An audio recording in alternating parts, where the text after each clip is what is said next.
Senior NTR పోయిన తర్వాత ఆ తెలుగుదేశం జెండా పగ్గాలు పట్టింది నారా చంద్రబాబు నాయుడు. ఆయన పోయిన తర్వాత మళ్ళా ఆ తెలుగుదేశం జెండా పగ్గాలు పట్టేది జూనియర్ ఎన్టీఆర్ తర్వాత ఇంకెవరైనా కానీ వచ్చేది. నా ఈగో దెబ్బతిన్నాను చెప్పారు, నాకు షాక్ తీసుకున్నాను. ఎందుకని జూనియర్ ఎన్టీఆర్ కి అర్హత అవుతుంది? ఆయన కారం జరుగుతుందిరా. ఎవరు?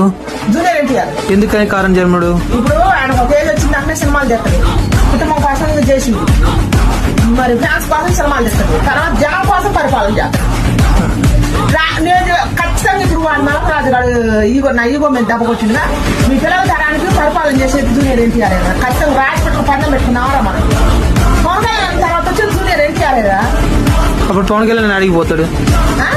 అప్పుడు పవన్ కళ్యాణ్ అడిగిపోతాడు. పవన్ కళ్యాణ్ కూడా ఆయన కూడా పెద్ద ఇప్పుడు నువ్వు ఎన్టీఆర్ గారికి ఏం చెప్పాలనుకుంటున్నావు చెప్పు? రాబోయే కాలంలో కాబోయే నాయకుడు